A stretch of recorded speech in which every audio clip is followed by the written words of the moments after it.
you standing next to me. 1, 2, 3. I belong to you, you belong to me, my sweetheart. I belong to you, you belong to me, my sweetheart. És fort com de ràpid passa el temps. Fa res era febrer, preparant maletes, els nervis d'anar a una ciutat nova, d'un país nou amb un idioma per aprendre. I ara és la setmana de comiats de les amistats que he fet. I també la setmana d'exprimir al màxim Florència, de fer tot allò que aquests mesos encara no havíem fet. És per això que el dimarts vaig anar al Mercato de la Caixine. Em vaig llevar a les 7 del matí perquè vaig anar caminant fins allà i després també perquè al migdia havia d'estar a l'altra punta de la ciutat que visitàvem el Palazzo Pitti amb les meves amigues. Vale, després de com una hora caminant he arribat per fi. Acaben de ser les 9 tocades i hi ha un munt de gent. Aquest mercat només el fan els dimarts i és conegut per ser el més gran de Florència i també per trobar gangues, per trobar coses molt bé de preu, des de penjolls, roba, sabates, etc. Penso que sí que pots trobar coses bé de preu i també depèn molt del dia. En el nostre cas, lluïa igual que el mercadillo que tenim cada setmana al nostre poble. I no ho teníem previst, però ens va caure una de pluja, que pensàvem que seria com una pluja d'estiu que acaba ràpid, però les que vam acabar anant al mercadillo vam acabar xopes, per sobre hi havia un tram a prop i el vam poder agafar. Just quan estava a prop de casa va acabar de ploure, així que vaig poder anar tranquil·lament cap al Palazzo Pitti.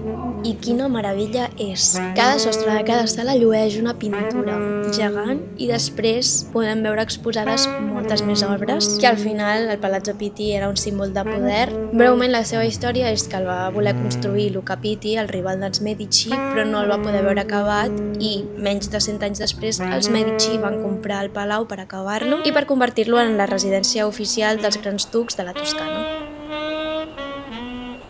Són 2:15 i estic esgotada perquè hem matinat que flipes. Vaig a fer una power nap. 8:45 i anem a Ultravox.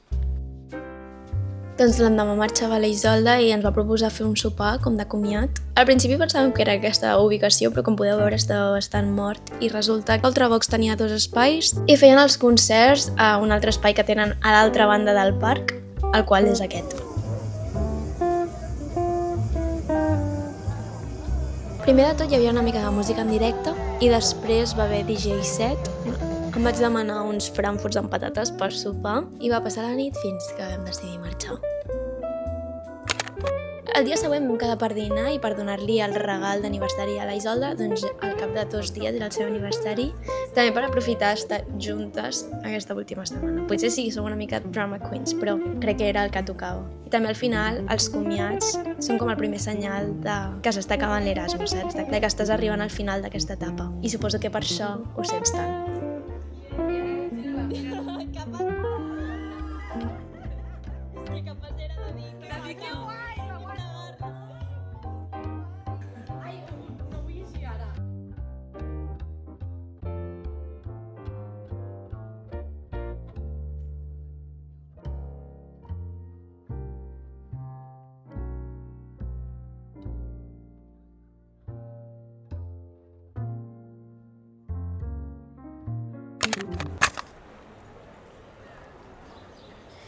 No sé si us en recordeu, però aquesta setmana era la de l'onada de calor. A tot arreu feia una calor insuportable, a Florència no s'hi podia estar enlloc, així que vam buscar una piscina, ja que a l'Arno no t'hi pots banyar. I ens vam quedar tieses quan vam haver de pagar 10 euros per entrar.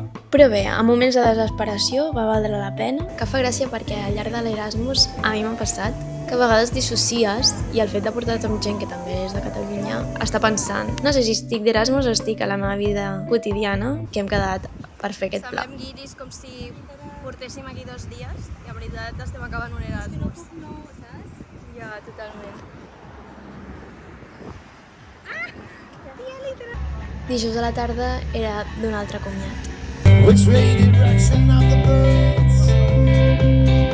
Direction of love.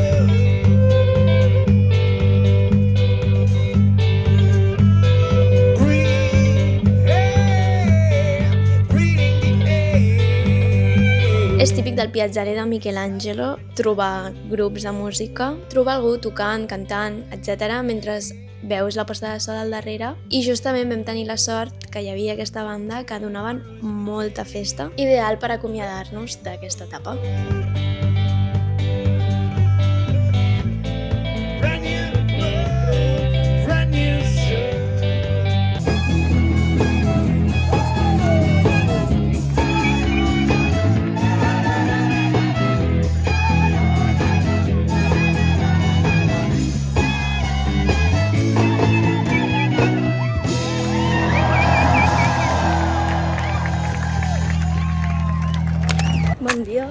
és divendres i he anat a fer la compra, per fi m'he dignat a fer la compra de la setmana, que em durarà literalment per l'última setmana. Ma mare ara de moment no sap que és l'última setmana perquè es pensa que vindré una setmana més tard, però li vull fer la sorpresa pel seu aniversari i fa moltíssim calor.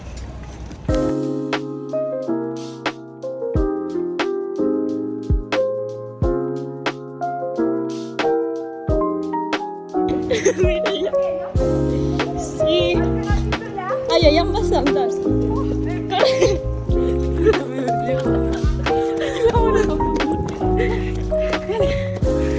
Ai, que guai, que hi ha moltes bé. Hi ha moltes, però només me'n marca una, perquè les altres no tenen más. La meva és la de buscar el codi.